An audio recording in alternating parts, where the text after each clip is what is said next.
Romanos, capítulo 6, eu vou ler os versículos de 1 a 5, que diz assim: Que diremos, pois? Permaneceremos no pecado para que seja a graça mais abundante? De modo nenhum. Como viveremos ainda no pecado, nós que para ele morremos? Ou porventura, ignorais que todos nós fomos batizados em Cristo Jesus, fomos batizados na sua morte? Fomos, pois, sepultados com ele na morte pelo batismo, para que, como Cristo foi ressuscitado dentre os mortos pela glória do Pai, assim também andemos nós em novidade de vida, porque se fomos unidos com ele na semelhança da sua morte, certamente o seremos também na semelhança da sua ressurreição.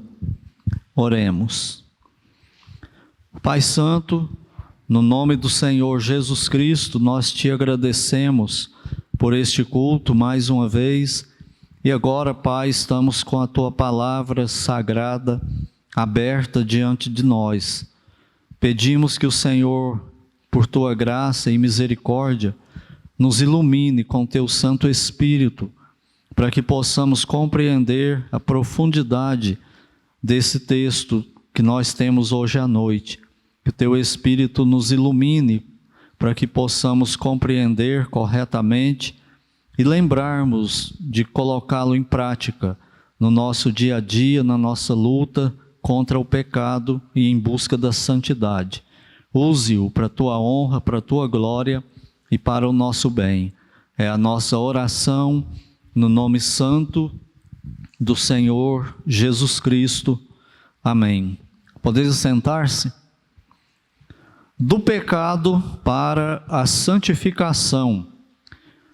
Existem muitas pessoas no mundo, através do tempo aí que a igreja existe, que por causa desse capítulo 6 de Romanos, acusam o apóstolo Paulo de pregar, de ensinar que os justificados pela fé podem se tornar impecáveis. Eles acusam Paulo de pregar o perfeccionismo absoluto aqui na terra, que é aquela posição que diz que o crente pode chegar num ponto de vida aqui na terra que ele não peque. E isso é mais popular do que a gente imagina, muitas vezes porque a gente não tem muito contato com isso.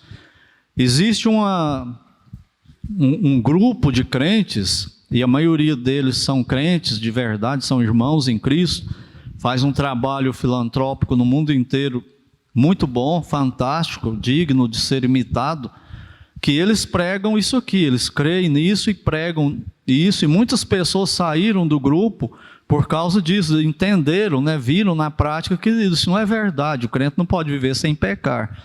Se frustraram e saíram desse grupo. O grupo é o exército da salvação. Mas o que o apóstolo Paulo está pregando aqui não é o perfeccionismo absoluto do crente na terra.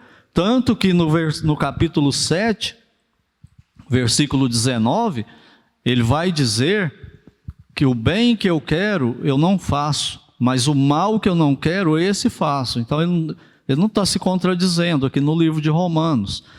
O que então que ele está pregando aqui?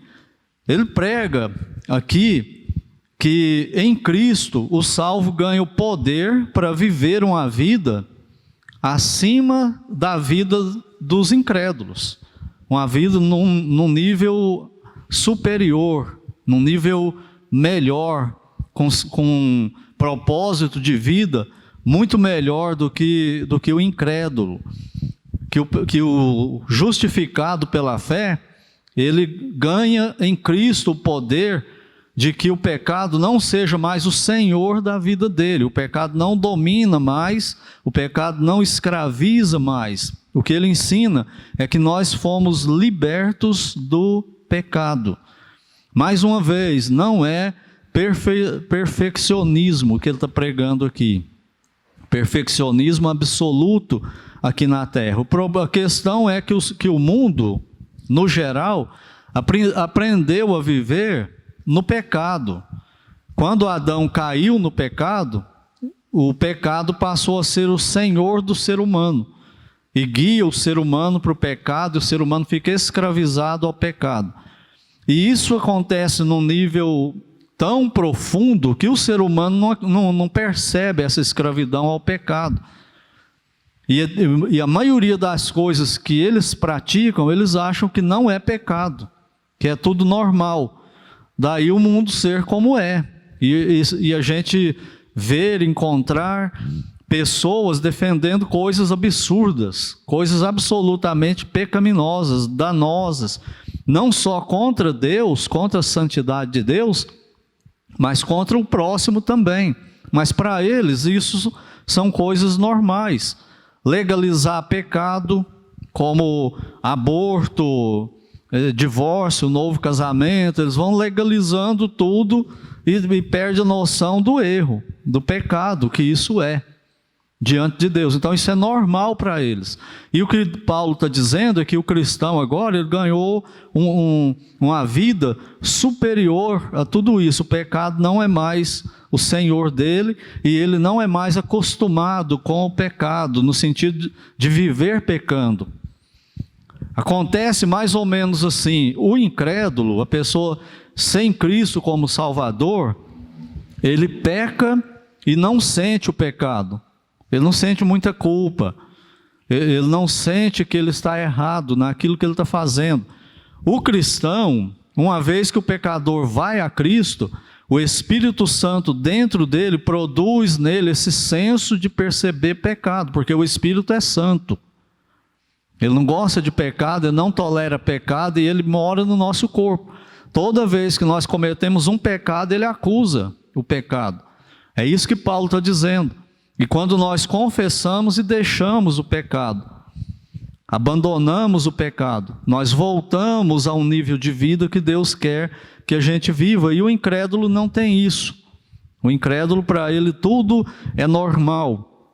O que Paulo vai ensinar a partir daqui é que o salvo ainda peca. E se você é salvo, se você é salva, você sabe disso, não sabe? Você ainda peca. E como peca, não é? Só que nós também lutamos para não pecar. Nós lutamos contra o pecado, mas o incrédulo não luta contra o pecado. Nós não somos mais escravos do pecado. Nós ganhamos em Cristo o poder de dizer não para o pecado. Isso é meio assustador para nós. É mais vergonhoso ainda. Então por que eu peco tanto? Se eu posso dizer não para o pecado, é porque lá no fundo nós dizemos sim para o pecado. Mas se disser não, nós vamos diminuindo os pecados na nossa vida. Não no nível cabal, né, de parar definitivamente de pecar, não. Mas vai pecar muito menos, infinitamente menos. O que ele fala aqui é que o justificado pela fé não vive mais pecando. Quando ele peca, ele tropeçou e caiu, é um acidente.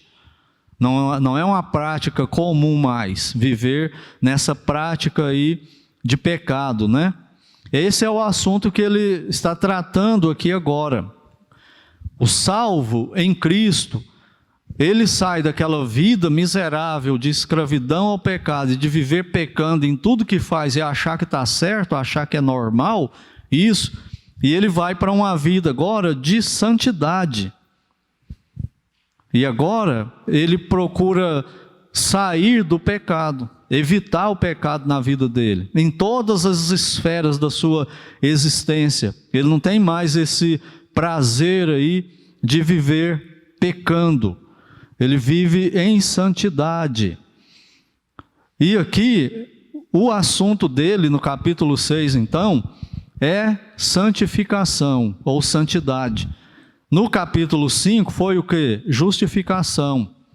A justificação, o pecador, ele só pode ganhar o decreto de Deus que ele está justificado, declarado justo, em Cristo, porque a justiça de Cristo vai para ele, a perfeição e etc., como nós já vimos.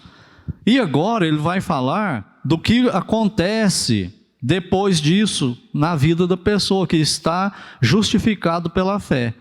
Ele vai dizer, a tese que ele vai defender aqui é que a santidade e a santificação também é pela fé em Cristo, exatamente igual a justificação pela fé. A justificação pela fé e a santificação do salvo, do crente, tem a mesma base, a obra e a pessoa do Senhor Jesus Cristo. E se você tentar ser santo por você mesmo, você cai no legalismo. Você vai viver escravo de alguma regra por aí. E não vai conseguir, né? Porque ninguém consegue manter 24 horas por dia. É por isso que quem é legalista, ele vive tendo problemas. Porque ele bate demais num pecado, que ele criou uma regra para aquele pecado, uma lei contra aquele pecado. Só que ele cai em outros pecados. E aí, quem vê ele cair no outro pecado, quando ele defende aquele, lembra daquele lá. Então ele não tem saída, né? Essa é a escravidão do legalista. Ele está tentando se santificar por ele mesmo. Só que é só em alguns pecados, em outros não. Ele tolera de boa alguns outros pecados. E esse é um problema sério, né, para nós como crentes. Então o assunto dele é a santificação.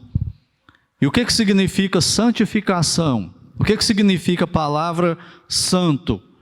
Ela significa literalmente separado. Na questão do salvo, quando fala que um crente, ele é um santo de Deus, ela é uma santa de Deus, não é no sentido de que é uma pessoa melhor do que as outras pessoas, não. Que ele é um pecador melhor do que os outros pecadores, não. Como tem algumas religiões aí que ensinam. A santificação ou a santidade na Bíblia significa que Deus separou essa pessoa, quando Cristo pega e salva, e perdoa, e purifica, e justifica, e sela com o Espírito Santo, ele separa essa pessoa daquela vida miserável da escravidão do pecado. Ele separou ela daquela vida. Mas não foi só isso que ele fez na santificação, na salvação. Ele separa ele agora para viver para Deus. Entenderam bem isso? Isso é fundamental para a nossa fé. Uma das razões pelas quais tem crente mundano, que vive pecando e defendendo pecado, e não tem aquela luta para buscar a santidade, é porque ele fica só na primeira parte da santificação. Cristo me salvou do pecado, me libertou do pecado. Sim, e agora? Agora ele vai te consagrar para viver para Deus. É a nova vida. E é isso que é a santificação. Então, como é que eu vou viver para Deus em pecado? Não combina a coisa. E é essa defesa que o apóstolo Paulo vai fazer aqui. A exortação é para vivermos uma vida onde o pecado não seja o senhor dela. E seguindo então aquela diatribe de Paulo, o que é a mesma diatribe? Ele imagina alguma pessoa que vai se opor ao que ele está falando, ensinando, pregando, e ele vai antecipando e respondendo a esses supostos questionamentos que possam vir de lá. E aqui é mais um desses momentos aí que ele imagina o que a pessoa que está ouvindo ele, principalmente dos judeus, está pensando, e vão reagir para debater com ele. E aí, o versículo 1 do capítulo 6. Que diremos, pois? Permaneceremos no pecado para que seja a graça mais abundante? Onde ele arrumou isso aí para escrever? De onde veio isso? É que ele está imaginando que tem alguém que vai raciocinar o seguinte: ora, Paulo, se onde abundou o pecado, superabundou a graça, igual você está ensinando e pregando, então vamos pecar para a gente ter mais a graça de Deus. Vamos fazer um para atrair o outro. Por isso que ele está falando isso aqui, ele está imaginando o que o povo pode pensar disso, né? Por isso que ele fala isso aí. Que diremos, pois? Permaneceremos no pecado para que seja a graça mais abundante? E qual é a resposta dele mesmo? De modo nenhum. Essa é uma expressão no original que é uma indignação com esse pensamento. Essas pessoas estão querendo fazer o quê? Usar a graça de Deus para viver pecando. Já viu aquele negócio assim, o que Deus olha é o coração, o que Deus olha é o interior, Deus é gracioso. Ele está olhando só um lado da coisa. E Paulo está indignado com isso. Ele está falando, o Evangelho não ensina isso, não é isso que eu estou pregando, não foi para esse tipo de vida, para esse estilo de vida que o Senhor Jesus Cristo morreu. É um absolutamente não, de modo nenhum. E aí ele faz uma pergunta para eles no versículo 2. Como viveremos ainda no pecado, nós que para ele morremos? Qual a resposta para isso? Como viveremos no pecado, nós que morremos por pecado? Consegue pegar a lógica de Paulo? E agora ele vai explicar o que ele acaba de falar. Nós morremos para o pecado. Então a questão de Paulo é, se eu morri para o pecado, como é que eu vou viver no pecado agora, se eu morri para ele? Se eu morri para esse mundo aqui, como é que eu posso viver aqui de novo? Porque como que esse mundo está me atraindo ainda? Essa é a questão dele. Lembra daquela ilustração do morto? Ao meio-dia, e o pessoal lá no velório dele, com muita fome, assim, mais ou menos meio-dia, o vizinho assa um churrasco lá, e vem aquela fumaça com o cheiro do churrasco e entra no ambiente. O que vai acontecer com os vivos?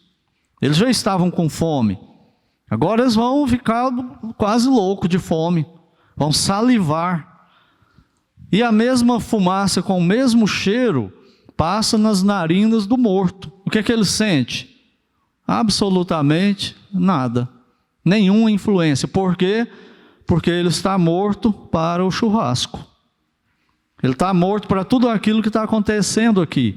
Essa é a ideia de Paulo. Nós morremos para o pecado. A obra do Senhor Jesus Cristo na cruz tem esse poder, tem essa dimensão, tem essa amplitude de ação nos pecadores.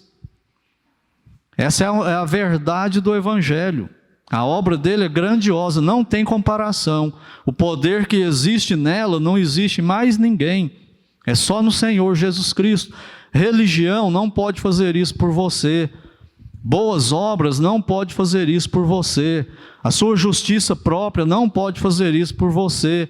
O seu desempenho cristão também não pode fazer isso por você. É só o Senhor Jesus Cristo. Nós temos isso na pessoa do Senhor Jesus Cristo. Então é isso que ele está dizendo, combatendo aquele pensamento. Ora, se onde abundou o pecado, superabundou a graça, se aonde tinha pecado, a graça de Deus é muito mais do que o pecado, então onde tiver mais pecado vai ter o quê? Mais graça de Deus. Então vamos pecar para que a graça abunde. E Paulo, de modo nenhum, indignado com... Você entendeu tudo errado ou você está querendo ser um malandro evangélico, um malandro cristão, para viver em pecado. E ele continua então, olha o versículo 3 agora. Ou porventura ignorais que todos nós que fomos batizados em Cristo Jesus, fomos batizados na sua morte? Vocês estão ignorando isso? O que significa ignorar? Não entender, ou entender e desprezar, entender e não aceitar, atender e não subjugar-se àquilo que entendeu. Vocês estão ignorando o simbolismo do nosso relacionamento com o Senhor Jesus Cristo? E aí ele parte para a ilustração na obra e na pessoa de Cristo. Ele diz que nós fomos batizados em Cristo Jesus na sua morte. O que significa isso? Que quando o Senhor Jesus Cristo morre na cruz, o cristão morreu para o mundo, para o pecado, para o diabo. É isso que ele está dizendo. Nós morremos também para isso. Essa é a parte do Evangelho que o povo não quer. Morrer para o mundo. Você quer morrer, você quer ser salvo, então você tem que morrer para tudo que é pecaminoso aqui desse mundo. Você tem que lutar com isso agora. E o povo não quer isso. Já viu aquele negócio que a pessoa assim fala por aí? Vá a Cristo do jeito que você está. e depois os seus pecados, depois ele vai dar um jeito nisso de uma forma meio mística. Não é o Evangelho. O Evangelho é você tem que estar pronto para morrer com Cristo. Quando o Senhor Jesus Cristo bradou lá na cruz, está consumado, Pai, nas tuas mãos entrego o meu espírito, e rendeu o espírito e morreu, o que aconteceu com o Senhor Jesus Cristo em relação ao mundo? Obviamente, ele morreu para o mundo. Entenderam isso? É isso que Paulo está dizendo aqui. Deus está dizendo, né, para nós, através de Paulo, nós fomos sepultados com Cristo na morte. Nós fomos batizados em Cristo na morte de Cristo. Nós fomos mergulhados em Cristo. Se eu estava em Cristo quando Ele morreu, eu morri também. Esse é o raciocínio de Paulo aqui. E agora ele vai ampliar essa explicação. E note aí que no versículo 3, esses verbos aí estão no passado. Fomos. Ignorais que todos nós fomos batizados em Cristo Jesus, fomos batizados na sua morte. O que significa isso? É uma ação de Deus em nós. Isso é o que nós temos posicionalmente em Cristo, na obra dele por nós. E agora o versículo 4 continua. Os verbos em relação a nós estão todos no passado também. E na voz passiva para nós. Nós sofremos a ação, nós fomos batizados. Não foi eu que me batizei na morte de Cristo. Eu fui batizado em Cristo lá na morte dele. É isso que ele está dizendo. E agora ele fala aí de novo, ó, fomos passado e também voz passiva para nós, os salvos, aquele que crer em Cristo. Fomos, pois, sepultados com ele na morte pelo batismo, para que, como Cristo foi ressuscitado dentre os mortos pela glória do Pai, assim também andemos em novidade de vida. Lembrando, o batismo que ele está falando aqui não é o batismo em água. Por que nós sabemos que não é? Porque o batismo em água não tem poder nenhum para fazer isso que Paulo está dizendo aqui, que acontece no batismo. Qual é o batismo que ele está falando então? Batismo com o Espírito Santo. É a união mística de Cristo com o crente e do crente com Cristo. É uma beleza você estudar o Evangelho. Vai te dando uma paz, uma segurança, uma confiança, quando você vai entendendo tudo isso e colocando isso no coração. Só que o diabo vem e tenta arrancar isso de nós. E aí você pensa que perdeu a salvação até, se deixar isso acontecer. Então ele está dizendo aqui que assim como nós fomos sepultados com Cristo na morte pelo batismo, aquele momento que Cristo pega o Espírito Santo e coloca no nosso corpo para habitar. E o Espírito Santo automaticamente nos coloca como membros do corpo de Cristo agora. Isso é o batismo com o Espírito Santo. Acontece na hora da conversão e é o Senhor Jesus Cristo que faz isso, não sou eu. Eu não tenho que orar desesperadamente por isso. Isso vem no pacote da salvação. A hora que a pessoa coloca a fé em Cristo, ele ganha tudo isso aí. Além daquelas outras coisas todas que nós já vimos lá no capítulo 5. E outra coisa, esses verbos no passado, na língua original, é um tempo de verbo que não existe em português, chamado aoristo. E significa o quê? Que é uma ação no passado e é uma ação total, completa, perfeita, que não precisa de reforma. É uma coisa perfeita e garantida para nós. Então todos esses verbos aqui, a importância da gente saber isso é por causa da implicação prática que tem. Quando você raciocina com tudo isso, você alimenta a sua fé. Principalmente naquele momento negro, quando você tropeça e cai num pecado. O que logo vem para nós? Acho que eu não sou salvo não é? Será que eu sou salvo mesmo? Será que Deus agora vai ouvir ainda as minhas orações? Aí quando você vem para um texto desse e reflete, fala: Senhor, me perdoa da minha falta de fé no Senhor. Está mais do que garantido aqui, ó, que o Senhor me perdoou, me justificou, me salvou e ouve as minhas orações. Me perdoa desse pecado. 1 João 1,9, o que ele faz? Perdoa e purifica de todo o pecado. Não é uma beleza isso para nós? Mas se nós vivermos sem a Bíblia, sem saber disso, sem lembrar disso, sem saber usar a Bíblia na hora H, ele faz uma bagunça na nossa fé. Ele tritura a nossa fé, se a gente permitir. Continuando aqui então, o propósito disso. Olha só, por que nós fomos mortos junto com Cristo na cruz? Olha para que é isso. Continuando o versículo 4. Para que, como Cristo foi ressuscitado dentre os mortos pela glória do Pai, olha aí agora o nosso propósito da vida a partir daí. Assim também andemos nós em novidade de vida.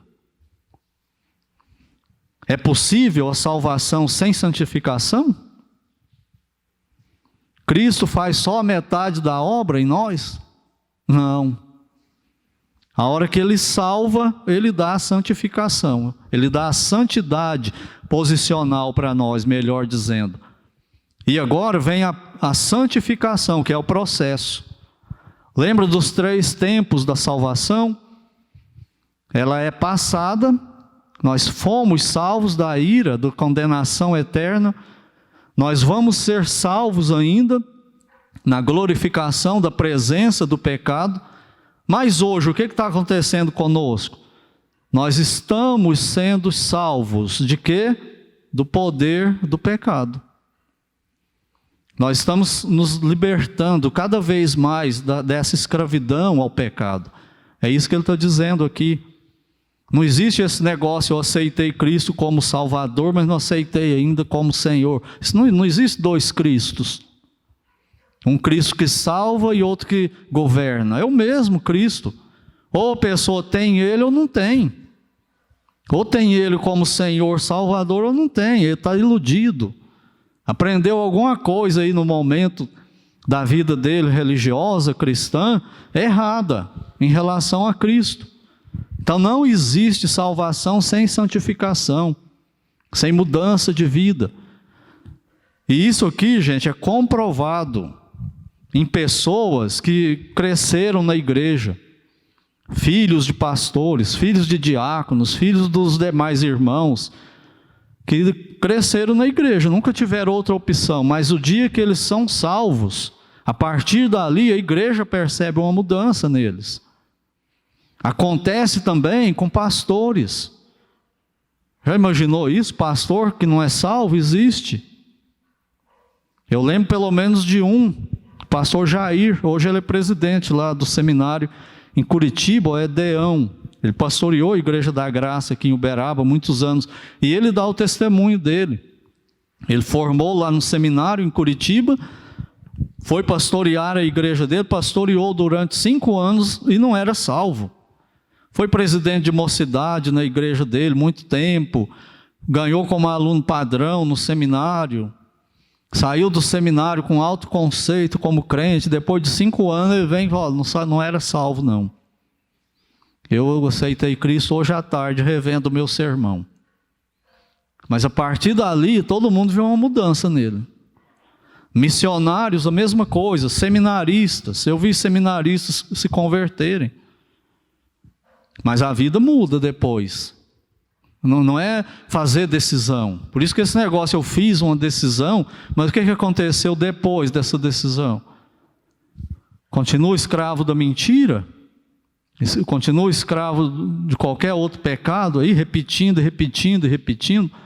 e vive de boa com isso, não muda? É sinal de que não houve conversão, porque Cristo não faz a coisa pela metade. É isso que ele está dizendo aqui: nós fomos ressuscitados com Cristo para vivermos uma nova vida. Olha a lógica do Evangelho. Quando o Senhor Jesus morreu na cruz, nós morremos com Ele para o pecado e para o mundo pecaminoso, para tudo que é pecaminoso. Quando ele ressuscitou, para onde ele foi? Ele foi para o céu, glorificado, está lá no céu com Deus o Pai. Entende a lógica? Assim como ele morreu, ressuscitou e vive para o Pai agora, depois de salvo em Cristo, eu vivo para o Pai também, a nova vida do Evangelho. Uma vida nova, uma vida eterna, não é mais aquela vida de antes, ela tem que ser diferente. E é Deus quem opera essa diferença, o Deus Espírito Santo, que habita em nós, é que faz essa transformação da graça de Deus. Deus não enviou o Filho dele aqui na terra só para salvar pecadores. É para salvar e para santificar e para esses pecadores agora servirem a Deus. Não é maravilhoso isso? A obra perfeita do Evangelho. Ou seja, eu mudei de Senhor. Antes, quem era o meu Senhor? O pecado, o diabo e o sistema pecaminoso do mundo. Quando nós vamos a Cristo, quem se torna nosso Senhor? O Senhor Jesus Cristo. Mas não é verdade que a maioria de nós parece que nunca obedece a Ele? Quer viver do jeito que acha? Questiona tudo que tem na palavra dEle? Fica querendo bater de frente com Ele, mas fala, eu tenho Ele como Salvador. Mas se Ele é seu Salvador, então obedeça a palavra dEle. Por que você vive essa vida desse jeito ainda? Não tem nenhuma evidênciazinha de mudança. Muitas vezes quando eu converso com jovens, e eles estão com esse tipo de problema, de falar que é crente, mas você não vê muita evidência, e às vezes eles acham ruim. Eles acham que você está se colocando como um xerife, querendo julgar a salvação dele. Eu falo, não estou julgando a sua salvação, estou julgando a sua santificação. Se você é salvo, tem que ter uma santificação depois. Aí eu falo para eles o seguinte, sabe qual é o meu desejo como pastor? O desejo da liderança da igreja, o desejo dos demais irmãos fiéis. Sabe qual é o maior desejo dos seus pais crentes? É ver uma faíscazinha, pequenininha assim, ó, de salvação, de conversão, de santificação. Só uma faíscazinha, os pais e os pastores e a igreja fica super animado, não é? Por quê? Porque é muito difícil, você não vê muita mudança. É só uma fagulhazinha que a gente queria ver, mas você não tem essa faíscazinha aí. Quando olha para você, é só mundo, mundo, mundo, pecado, pecado, pecado. Não tem nada de santidade, de santificação. Que salvação foi essa? Aconteceu de fato? Então considera bem essa questão aí. É para nós andarmos em novidade de vida, que Deus nos salvou. É o que Ele está falando para nós aqui. Por isso que Paulo está tão bravo com isso. De maneira nenhuma, isso não é do jeito que vocês estão pensando, não. Eu não prego isso, não, vocês não entenderam o que eu prego, não. Essa é uma conclusão errada ou maldosa de vocês, porque eu não prego que a graça de Deus dá permissão para viver em pecado, não. A graça de Deus produz santificação e não pecado na vida do salvo, que recebeu essa graça de Deus aí. E olha como ele conclui essa parte. Esse capítulo 6 aqui é como se tivesse 3 mensagens, né? Uma até o versículo 5, outra do versículo 6 até o 14, e depois do 15 em diante, que nós vamos ver nos outros dias aí. Mas olha como no versículo 5 ele conclui, ele fecha esse pensamento. A lógica dele de novo. Porque se fomos unidos com ele na semelhança da sua morte, certamente o seremos também na semelhança da sua ressurreição. Esse se que Deus usa aí através de Paulo, ele não é um se de dúvida, ele é um se afirmativo, né? No português ficaria melhor talvez um visto que, ou por causa, aí no lugar desse se, no versículo 6, ó. No versículo 5, porque visto que, ou porque nós fomos unidos com ele, está vendo? Não tem dúvida nisso? Na semelhança da sua morte, certamente, sem dúvida, não importa o que você fala, Não importa a afirmação verbal, mas certamente nós seremos também semelhantes com Ele na sua ressurreição. Ele vive para Deus, Ele não vive mais aqui nesse mundo, fisicamente. Ele vive para Deus, na presença de Deus. Essa é a ideia. Apesar de nós continuarmos aqui na terra, nós precisamos viver na presença de Deus. Aí vem a diferença com o mundo, do cristão com o incrédulo. É onde o incrédulo vai impactar o cristão, o cristão vai impactar o incrédulo. Mas às vezes com alguns cristãos, entre aspas, acontece ao contrário. É o incrédulo que impacta o cristão, que influencia mais o cristão do que o cristão. Sabe por quê? Nós vamos ver isso aí na próxima mensagem, no versículo 6. Sabendo isto, nós perdemos isso aí de vista, esse saber da Bíblia. E aí o incrédulo, ele tem mais convicção dos pecados dele, das coisas erradas dele, do que o cristão da verdade do Evangelho. Ele tem mais convicção, ele tem mais prazer de falar daquilo, ele tem mais gana para defender. Conversa com um ateu, ou com quem não seja ateu, e que defende o aborto, para você ver como ele tem gana para defender o aborto. E o cristão muitas vezes não tem. Ele não tem o mesmo entusiasmo no que ele crê. E o incrédulo sempre tem. Quando ele vai defender qualquer tipo de pecado ou qualquer ato pecaminoso, ele tem mais gana, ele tem mais argumento. Ele deitou em cima daquele assunto e estudou para criar sofismas, argumentos inteligentes, pensamentos inteligentes, racionais. E aí o cristão está inferiorizado, ele não tem o mesmo entusiasmo, a mesma gana, o mesmo conhecimento da doutrina que ele crê, ele cede. Parece que o outro está falando a verdade por causa do entusiasmo, da convicção. Tem um pregador antigo que conta a seguinte história dele. Ele estava pregando lá na Inglaterra e um incrédulo e ateu estava indo pela rua e o outro perguntou para ele: onde você está indo com tanta pressa? Ele falou: estou indo ver acho que é o George Whitefield, um desses aí do passado. Estou indo ouvir ele pregar. Ele falou assim: mas para que você está indo? Você não acredita no que ele prega? Ele falou: não, eu não acredito, mas ele acredita.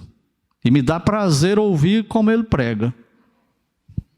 Será que nós temos esse mesmo entusiasmo?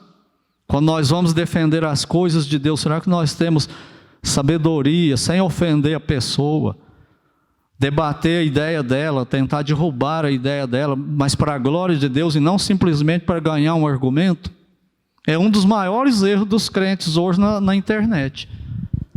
A intenção que ele entra no debate, às vezes com um incrédulo de seita ou outra qualquer, não é para a glória de Cristo. Não é para que ele se arrependa, para que ele seja salvo. Ele quer humilhar o incrédulo, como crente, para ter o prazer de dizer: eu ganhei o debate. Ou que as pessoas que vão comentar lá dizer que ele ganhou. Essa não é a motivação certa.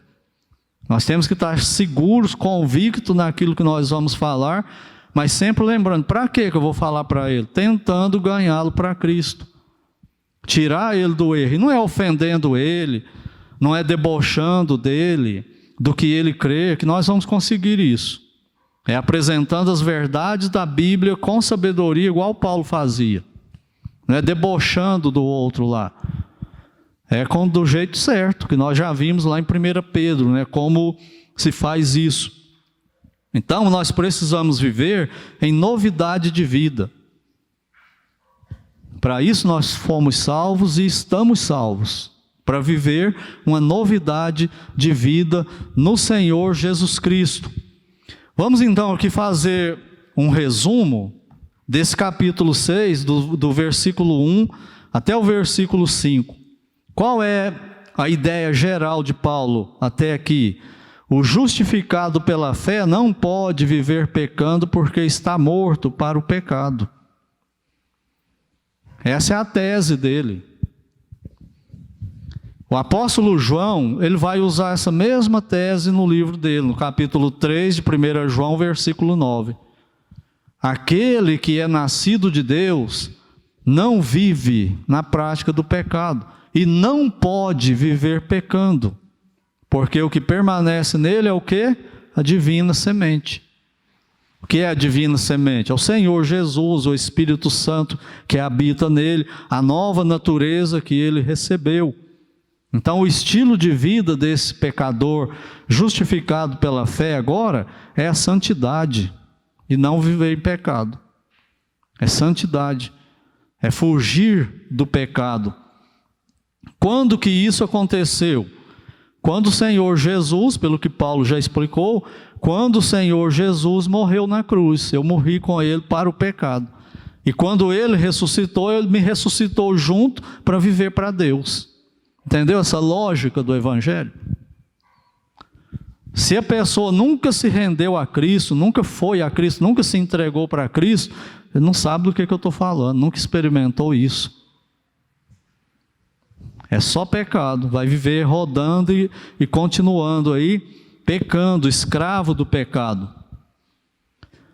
E tudo isso que Cristo fez, olha só, gente, tudo isso que o Senhor Jesus fez, lembra que numa mensagem anterior, eu falei da antropologia humana, secular, aonde está o erro dela, ela não considera a queda em Adão. Quando Adão caiu em pecado, tudo aquilo nele que era bom e perfeito, a imagem e semelhança de Deus, foi maculado, foi deturpado. O pensamento, o sentimento, as atitudes, porque ele se tornou pecador. Agora, em Cristo, Cristo reverte isso. E Cristo afeta o ser humano, igual o pecado de Adão afetou, só que por bem, ao contrário. A obra de Cristo modifica o ser humano no todo dele. E é só o Senhor Jesus que tem esse poder para fazer isso. Ninguém mais tem. Ele muda o ser humano totalmente. Deixa eu tentar explicar. O sentimento do crente, da pessoa que está justificada pela fé, começa a mudar. Antes, quando alguém o ofendia, ele ficava com raiva, revidava e queria fazer o mal, não é? E depois que ele está em Cristo, ele tem essa vontade ainda? E muitas vezes nós fazemos, mas é um acidente. Quando você percebe, o Espírito Santo realmente te convence do que você está sentindo, que o que você está sentindo é pecado contra Deus, você deixa, você confessa e deixa. Antes não tinha isso, continuava simplesmente fazendo. Então muda o sentimento, muda o pensamento. A pessoa que antes pensava coisas pecaminosas e defendia coisas pecaminosas como certas, ele começa a pensar agora que isso está errado. Eu estava errado, isso não é certo, isso é errado. É errado primeiro porque é contra Deus. Então eu tenho que mudar essa minha forma de pensar. Eu estou pensando igual um incrédulo, eu estou pensando igual um ímpio. Lembra que eu sempre gosto de usar aqui com vocês a minha experiência com futebol? O que eu comecei a perceber? Que eu torcia muitas vezes igual um ímpio e não igual um crente. Mas que coisa! Como é que eu estou fazendo isso? Como é que eu tenho tanta maldade no coração contra os outros por causa de um futebol? Quando eu não era crente, eu nem pensava nisso. Por isso que eles se degradeiam, se matam uns aos outros, ficam inimigos um do outro, por causa dessas coisas. Mas quando você é atingido por Cristo, e Ele te pega mesmo e te sela com o Espírito Santo, agora você arrumou um problema. Você vai ter que ser santo na sua forma de pensar, na sua forma de sentir, vocabulário. Pessoa que só fala palavrão, vai brincar, solta palavrão, piada indecente, com termo chulo, vulgar. O que o Espírito Santo fala para ele? Pecado, pecado. E antes? Antes eu nem pensava, todo mundo ria, morria de achar graça, dava gargalhada, e agora fica com vergonha, com tristeza. Mas é o que eu disse, ele não passou pelo milagre da conversão, ele continua. E no domingo à noite ou no outro dia, como crente, quando ele está junto com os outros crentes, aí ele fala só coisa que é bíblica, do jeito bíblico. Mas quando ele volta para a rotina, ele é o pecador de sempre. Entendeu? As amizades mudam. Por que as amizades mudam? Porque a luz e trevas não combinam. Tem uns incrédulos que até dá para você levar uma amizade com eles. Eles te respeitam como crente. Eles não te afrontam, eles não são tão vulgares. Pelo menos na nossa presença. E nós também os respeitamos e evangelizamos eles. Mas tem outros que não nos toleram, não é? Só porque nós somos salvos. E tem outros que nós não toleramos, porque são muito sujos. Vai fazer mal para mim. Se eu continuar, vou ser influenciado. As amizades mudam. E são substituídas. E muda também os lugares aonde a gente ia. Não dá para ir mais em todos os lugares que a gente ia. Provavelmente você está lembrando aí, você que tem mais idade, de algum lugar onde você ia quando era incrédulo, que tem até vergonha de falar hoje. Que não tem nenhum prazer de lembrar. E com quem ia? Por que isso? Porque o Senhor Jesus muda a gente de dentro para fora. Isso que é o Evangelho. É isso que Paulo está falando aqui, do versículo 1 até o versículo 5. E então ele muda tudo isso aí. Ele muda a música, ele muda a moda. Chega na igreja e fala, puxa, eu vou ter que mudar meu guarda-roupa agora, porque esse aqui sente vergonha. Eu lembro de uma irmã que ia para a nossa igreja, ela se converteu, ela mesma deu testemunho, jogou as roupas fora, comprou outras roupas mais compridas, mais decentes, porque aquela ela tinha vergonha de vestir. O que faz isso com a pessoa? Pastor, diácono, a igreja, o estatuto? Se não for o Espírito Santo, não adianta, ele vai fazer isso só na hora do culto. Mas depois lá fora não acontece mais nada. Então tudo isso aí muda, e é o Senhor Jesus que muda. A pessoa joga coleção de música fora. Hoje em dia eu não sei o que ele joga fora, ele apaga, né? Do celular, do computador. Mas no meu tempo jogava coleção de LP fora, coleção de fita cassete fora, punha fogo. Por quê? Porque essas músicas aí tem muita coisa pecaminosa. Não dá para ouvir mais essa frase aí nessa música. Eu colocando, se eu estiver num lugar que alguém coloca lá, você vai ter que ouvir, mas você tem que ouvir resistindo, não gostando. Agora, se não for crente, não for salvo, ele vai ouvir gostando. Essa é a diferença. O pastor Haroldo Rainer falava sempre o seguinte: a diferença do crente com o incrédulo é, o incrédulo, aliás, o crente está correndo num lugar e o pecado correndo atrás dele, querendo pegar.